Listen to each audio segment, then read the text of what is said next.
పేదలు దానికి తేడా లేకుండా ఓవైపు బీజేపీ ఓవై మా మోడీ పెట్టాలని చెప్పి డీలర్ షాపులు పోయి మాట్లాడుతున్నారు. మాకు కూడా ప్రధానమంత్రి మోడీ గారంటే గౌరవం ఉంది. కానీ మీ గుజరాత్లో ఎందుకు సన్న బియ్యం ఇస్తలేవంటే, పక్కన మహారాష్ట్రలో ఎందుకు సన్న బియ్యం ఇస్తలేదు? ఈ రోజు మీరు ఎంపీగా గెలిచినటువంటి కాశీ ఉత్తరప్రదేశ్లో ఉంది. ఎందుకు ఉత్తరప్రదేశ్లో ఇస్తలేదు సన్న బియ్యం? ఎక్కడ సన్న బియ్యాలు? కేవలం రేవంత్ రెడ్డి గారి ఆలోచన, తూకుమరెడ్డి రెడ్డి గారి ఆలోచన.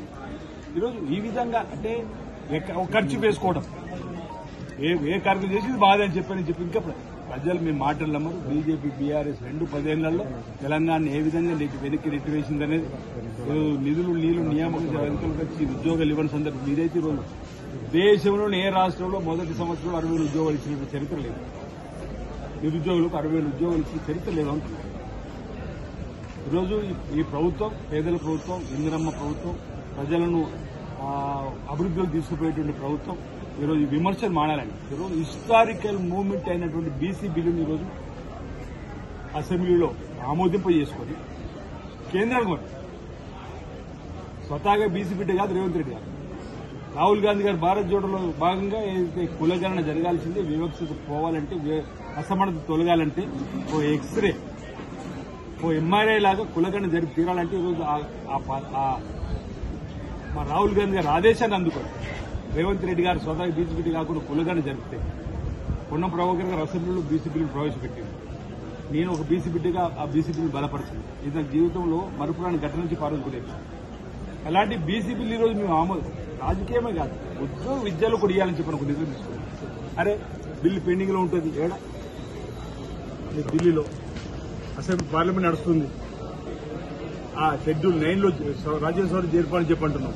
ఈరోజు మా కేబినెట్ రేవంత్ రెడ్డి గారు ముఖ్యమంత్రి సహా మీ అందరం 3 రోజులు అక్కడ కూర్చొని 5-6 మేము ఉద్యమాలు చేస్తా ఉంటే కవిత నిన్నాక మొన్న ఏమంటుంది, నేను 4-5-6 72 గంటలు దీక్ష చేస్తాను. నీకే సంబంధం తల్లి అంటుంది. నిజంగా నీకు మా బీసీ అంత ప్రేమే ఉంటే మీ తండ్రి కేసీఆర్ గారు ప్రతిపక్ష రీతి తీసుకుని ఢిల్లీ అరే మా చిత్తశుద్ధి నిరూపించుకున్నాం. మీ సమయంలో బిల్లు ప్రవేశపెట్టినాం, పాస్ చేయించినాం, పంపినాం కేంద్ర ప్రభుత్వం దగ్గర.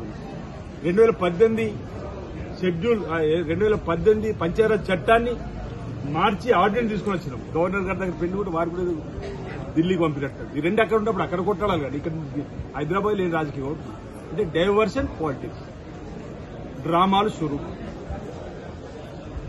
అరే మీ కుటుంబంలో గొడవ మా మీదేం తీసుకొస్తారు? ఈరోజు ఆ రోజు అధికారం ఉన్నప్పుడు 4 పరిమితమైంది పార్టీ. అధికారం పోయి ప్రతిపక్షం వచ్చినాక వరంగల్ సభలు చూసారు, ఇద్దరే మాట్లాడారు. ఇప్పుడు ఇద్దరికే పరిమితం అయిపోయింది. ఫోటోలు కూడా ఇద్దరే, మీరు బ్యానర్ మీద చూసారు. అదే మా కాంగ్రెస్ పార్టీలో సామాజిక న్యాయం ఉంటుంది. ఎస్సీ మాట్లాడుతుంది, ఎస్టీ మాట్లాడుతుంది, బీసీ మాట్లాడుతుంది, మైనార్టీ మాట్లాడుతుంది, సామాజిక కులాల వారీగా అందరినీ మాట్లాడించి అన్ని వర్గాలు కలుపుకొని పోతాం. కానీ వరంగల్ సభలో ఎవరు మాట్లాడారు? ఇద్దరే ఇద్దరు, దయాకర్ రావు గారు, కేసీఆర్ గారు. మీద ఉన్న ఫోటో చూడండి, కేటీఆర్ కేసీఆర్, హరీష్ ఫోటో కూడా కథ అయిపోయింది, కవిత ఫోటో కూడా ఒక కథ అయిపోయింది. ఆ రోజేమో 4 నడిపారు అధికారం ఉన్నప్పుడు. ప్రతిపక్ష కలిసి 2 వచ్చారు. ప్రతిపక్ష పాత్ర కూడా ఈరోజు సరిగా పోషించలేకపోతుంది కేసీఆర్ గారు. అందరూ చూస్తున్నాం. ఎస్సీ వర్గీకరణ కూడా చేసినటువంటి సందర్భంలో అసెంబ్లీలో మాట్లాడేది మాట.